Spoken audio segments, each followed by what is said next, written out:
और Indian fans, क्या हाल है? हमने कर दिया भाई। हमने ऐसी चीज अचीव कर ली है जो लिटरली अभी इंडियन फुटबॉल के लिए बहुत बड़ी है। मतलब बहुत बड़ी अचीवमेंट है। हमने बहुत बड़ी अचीवमेंट अचीव कर ली है। वो होती है ना, PS4 अगर तुमने खेला हो तो उसमें एक सुपर लेवल का अचीवमेंट होता है, डायमंड लेवल का। और वो अचीवमेंट करने के लिए तुम्हें पूरे गेम को कंप्लीट करना पड़ता है, लिटरली पूरे 100% पे, तब वो जाके अनलॉक होती है वो अचीवमेंट। हमने वो अचीवमेंट, उस लेवल के अचीवमेंट को अनलॉक करा है जो हमने कर दिया है पिछले कुछ दिनों, पिछले एक हफ्ते में, लिटरली भाई। एंड मैं जितने भी इंडियन फुटबॉल फैंस हैं उनसे ये चीज़ कहना चाहता हूँ कि भैया तुम अपनी पीठ थपथपाओ। दो कारण से। पहला कारण कि हमने सपोर्ट करा है, हमने इंडियन फुटबॉल को वो मच नीडेड सपोर्ट दिया है जो उसे चाहिए थी। एंड दूसरा रीज़न कि भैया हम जागे हैं, बहुत सही टाइम पे जागे हो। मतलब इससे इससे perfect time Indian football fan के जागने का और कुछ ही नहीं हो सकता है। और जो इंडियन फुटबॉल को सपोर्ट चाहिए थी, जो इंडियन फुटबॉल सपोर्ट डिजर्व करती थी, जो वो चाहते थे कि हम उनको करें, वो हमने करी। और बहुत सही टाइम पर करी है, जब उन्हें सबसे ज़्यादा ज़रूरत थी हमारी, तब हम खड़े हुए हैं इंडियन फुटबॉल के लिए। एंड फाइनली हमने साथ खड़े होकर इंडियन अंडर 23 टीम को एशियन कप्स में क्वालिफाई करा दिया। और लिटरली तुमने, मतलब तुम सोचो, तुमने इंडियन ओलंपिक एसोसिएशन का, जो कि मतलब इंडिया में सबसे बड़ी गवर्निंग बॉडी है, जितने भी एथलीट्स हैं उनके लिए, तुमने उनका डिसीजन चेंज करा दिया है। तुमको खुद पे अभी प्राउड होना चाहिए कि भैया तुमने, जो ये कहते हैं ना कि मतलब इंडियन फुटबॉल फैंस सोए हुए थे, वो फैक्ट थी। अभी हम बात करेंगे उस पर, लेकिन वो चीज़, वो जो फैक्ट है, तुमने उस फैक्ट को आखिर तोड़ दिया। और जो कहते हैं ना कि इंडियन फुटबॉल फैंस सोए हुए हैं, अब जाग चुके हैं। और लिटरली हम ही लोग फ्यूचर है अब इंडियन फुटबॉल का। और इंडियन फुटबॉल की ये जो कम्युनिटी है, जो इतनी ब्यूटीफुल कम्युनिटी बिल्ड हो रही है, ये लिटरली अब इंडियन फुटबॉल के उस ऑस्पिशियस फ्यूचर का अब नेक्स्ट, अब पहला स्टेप होगी। खैर, अगर थोड़ी सी डिटेल की बात करें तो इंडियन टीम फाइनली 2 हफ्ते के थोड़े से डीले के बाद, जो कि इंडियन ओलंपिक एसोसिएशन ने कराई थी, जो उनकी डिसीजन हुई थी कि जब तक इंडिया अंडर 8 नहीं हो जाती तब तक एशियन गेम्स में क्वालिफाई नहीं कर पाएगी।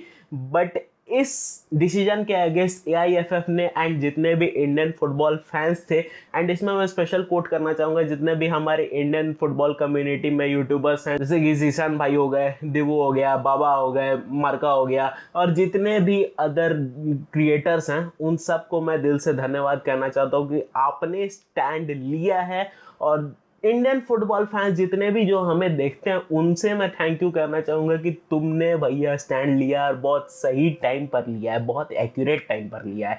और फाइनली ये जो 1-2 हफ्ते की कैंपेन थी Indian football for Asian games, hashtag जो हमने ट्रेंड कराया था, इसने फाइनली इंडियन ओलंपिक एसोसिएशन का डिसीजन चेंज करा दिया। और फाइनली इंडियन टीम अब अंडर 23 एशियन गेम्स, आने वाले एशियन गेम्स में खेलेगी। अब ये मेरे लिए बहुत बड़ी बात है। देखो, मुझे याद है कि 2018 में हम लोग क्वालिफाई नहीं हुए थे इंडिया अंडर 23 के लिए, लेकिन उस समय इंडियन फुटबॉल की कम्युनिटी इतनी कोई बहुत वास्ट नहीं थी कि हम लोग उस चीज़ को काउंटर कर पाए। वो जो इंडियन ओलंपिक एसोसिएशन की तब की डिसीजन थी, उस डिसीजन को हम लोग काउंटर कर पाए। इतनी वास्ट हमारी मेजॉरिटी नहीं थी इंडियन फुटबॉल फैन बेस की। एंड जब मैंने 2018 में, मुझे याद है कि जब मैंने पढ़ा था इस डिसीजन को कि क्यों इंडिया अंडर 23 नहीं खेलेगी, मुझे, मेरे दिमाग में दो क्वेश्चन आए थे। सबसे पहला कि क्यों, वाई। और दूसरा जो क्वेश्चन आया था कि इसमें AIFF क्या कर रही है, इंडियन फुटबॉल फैन बेस क्या कर रही है, इंडियन मीडिया क्या कर रही है, क्यों कोई इस चीज़ पर सवाल नहीं उठाता है। तब AIFF ने क्वेश्चन नहीं उठाया था इस चीज़ पर, एंड उन्हें क्वेश्चन डाला भी था, बट वो रिजेक्ट हो गए थे। और इस उनको सपोर्ट करने के लिए बेसिकली कोई खड़ा नहीं हुआ था उस टाइम पर।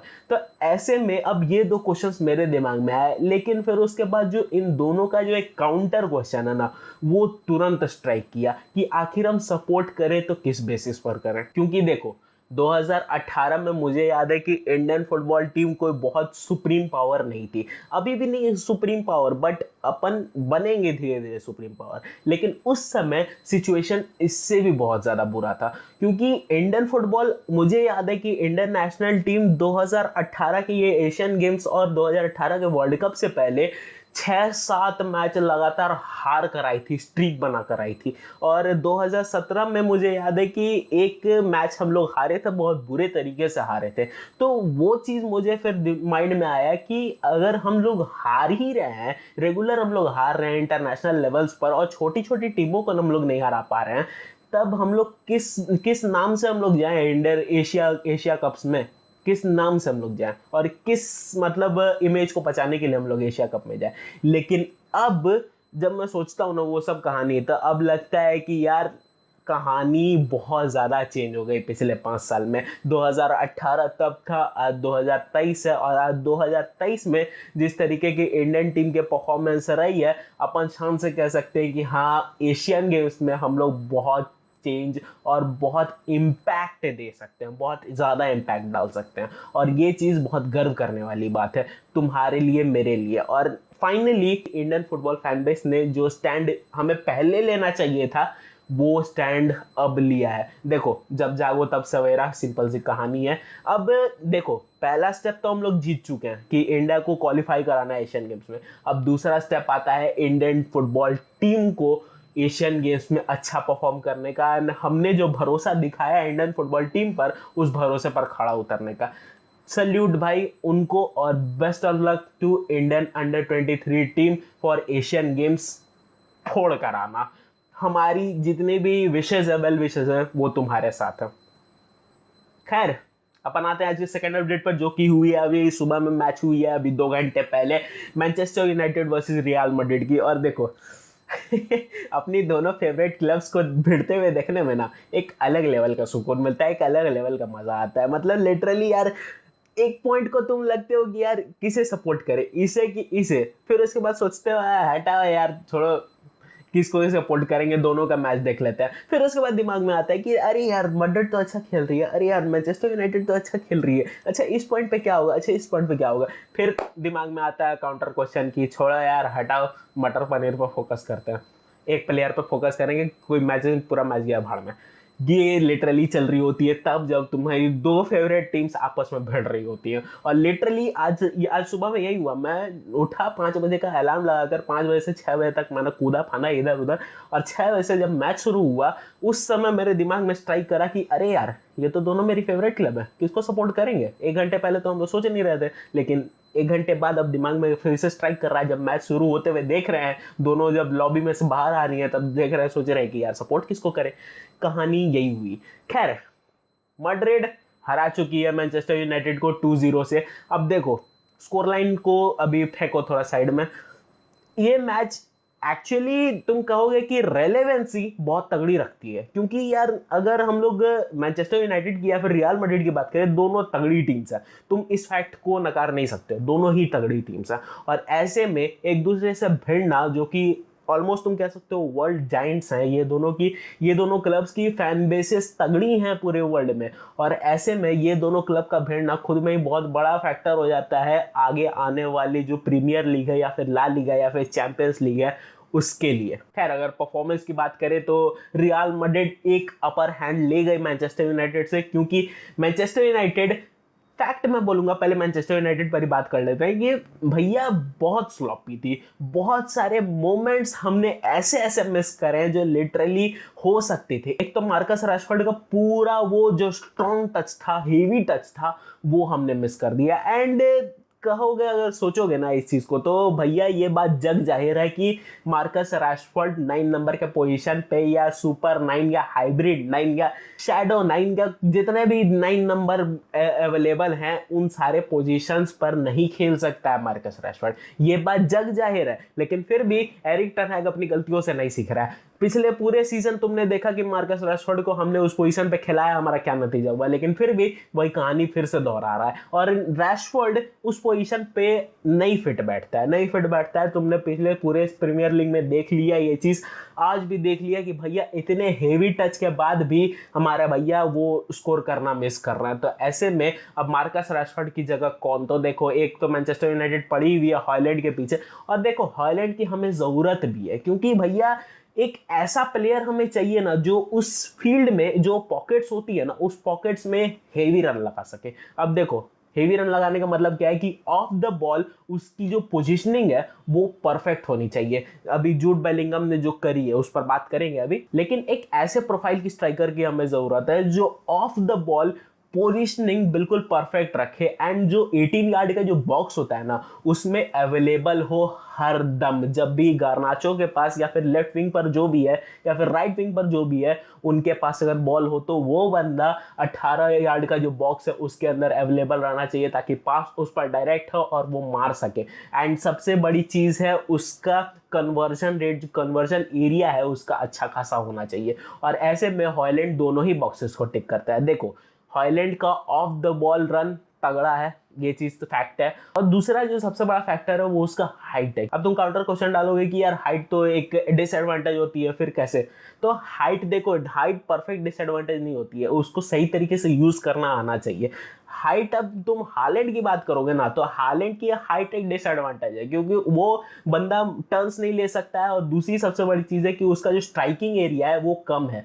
हॉलैंड का यही सबसे बड़ा बात है, क्योंकि उसकी बंदे की हाइट भी है 6'2", 6'4" के आसपास, और वो उसका स्ट्राइकिंग एरिया जो है वो बड़ा है, मतलब ज़्यादा पैर फैला के मार सकता है। तो ऐसे में उसका क्लिनिकलिटी उस 18 यार्ड के बॉक्स में बढ़ जाता है रादर कंपेयर टू जितने भी अदर स्ट्राइकर्स की बात करो तो। खैर अगर आंद्रे ओनाना की बात करें तो भैया हमारे 2 गोल खा गए अपने डेब्यू मैच, एंड लिटरली जो दोनों गोल मारे हैं रियल मैड्रिड ने, रोडी सैल्यूट बनता है भाई उनको। खैर उस पर अब बात करते हैं आंद्रे ओनाना की। यार क्या कहानी बोलूं, देखो डेफिनेटली एक अच्छा प्लेयर, अच्छा बंदा, 95% उसकी पासिंग एक्यूरेसी थी जो कि डेफिनेटली हमें चाहिए थी। एंड डेफिनेटली अगर तुम आज के अगर मैच की बात करो ना, आंद्रे ओनाना जिस तरीके से वो बॉक्स से बाहर अगर खेल रहा था, उस प्ले मेकिंग में जो डिफेंस की लाइन होती है उसका हिस्सा बन रहा था, बैक थ्री का हिस्सा था राफेल वरान, आंद्रे ओनाना और लीचा। तो ऐसे में डेफिनेटली एक मच बूस्ट है डेविड डेया के ऊपर। खैर अगर हम लोग रियल मैड्रिड का पन्ना पलटे तो रियल मैड्रिड ने आज बहुत अच्छा परफॉर्मेंस करा है, लेकिन फिर भी मेरा एक क्वेश्चन है कि इस जो पोजीशनिंग है हमारी, जो डायमंड पोजीशन है 4-4-2 वाली, वो एक तो चीज़ है कि भैया चुआमेनी के लिए परफेक्ट है, और वो चुआमेनी के ध्यान में रख के ही बनाई गई है कि चुआमेनी एक तरीके से एंकर रोल प्ले कर सकता है, पिवट प्ले रोल प्ले कर सकता है लेफ्ट और राइट मिडफील्डर्स के बीच में।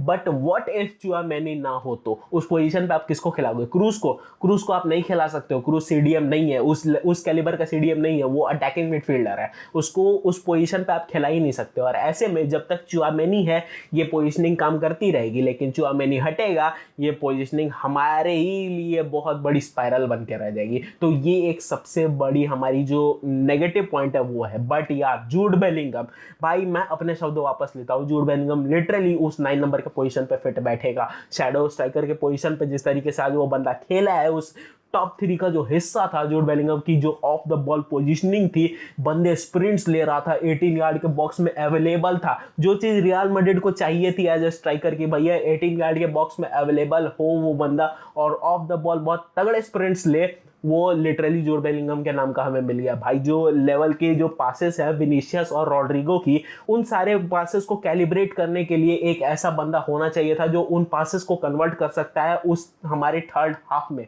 तो ऐसे में जूड बेलिंगम ने आज जो काम करा है, जो पहला जो उसने गोल मारा था वो चिप शॉट, और उसके बाद जैसे जैसे वो अवेलेबल हो रहा था उस 18 यार्ड के बॉक्स में और उस थर्ड हाफ में, लिटरली माइंड ब्लोइंग है। और जूड बेलिंगम से literally I was not expecting this kind of heavy gameplay, but आज जूड बेलिंगम को देखकर एक चीज तो पता चला कि ये बंदा 100 मिलियन की जो प्राइस टैग है कंप्लीटली डिजर्व करता है। भैया सैल्यूट दे दो इसको, ग्रैमी ऑस्कर जो देना है दे दो।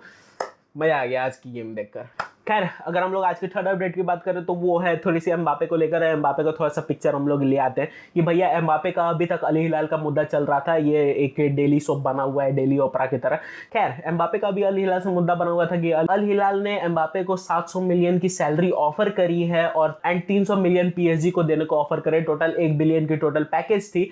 बट एम्बापे ने अल हिलाल से नेगोशिएट करने से मना कर दिया है। हाँ, डेफिनेटली कल तक तुम्हें ये न्यूज़ मिल रही थी कि एम्बापे एक्सेप्ट कर लेगा क्योंकि उसकी फैमिली ने एक्सेप्ट कर लिया है एंड सिचुएशन थोड़ा सा हाथ से निकलता हुआ जा रहा था। बट रियल मैड्रिड को एक चीज़ तो, बट एम्बापे ने अल हिलाल की जो वो बिड है उसको नेगोशिएट ही करने से मना कर दिया एंड अल हिलाल के से बात ही करने से उसने मना कर दिया। PSG of course front runners थी एंड पीएसजी का एक्सेप्ट करना ये बनता है क्योंकि 300 मिलियन उन्हें मिल रहे हैं, उन्हें क्या चाहिए। और तो ऐसे में अब पीएसजी ने तो एक्सेप्ट कर लिया था, बस एम्बापे ने कैंसिल कर दिया एंड एम्बापे अभी रियल मैड्रिड की बिड का वेट कर रहा है। अब देखो रियल मैड्रिड बिड डालेगी बट हो सकता है थोड़ा सा टाइम लगे एंड हो सकता है 31 तारीख तक तुम्हें बिड देखने को मिले, क्योंकि एक चीज तो कंफर्म है कि 31 तारीख को एम्बापे को वो जो 60 मिलियन 80 मिलियन का जो टोटल वैल्यू है उसका लॉयल्टी बोनस वो उसे मिल जाएगा। तो ऐसे में अब उसके बाद तुम्हें रियल मैड्रिड की बिड दे सकती है और एम्बापे भी रियल मैड्रिड की ही बिड का वेट कर रहा है, तो वो अगर रियल मैड्रिड मारेगी बिड वो तुरंत एक्सेप्ट कर लेगा।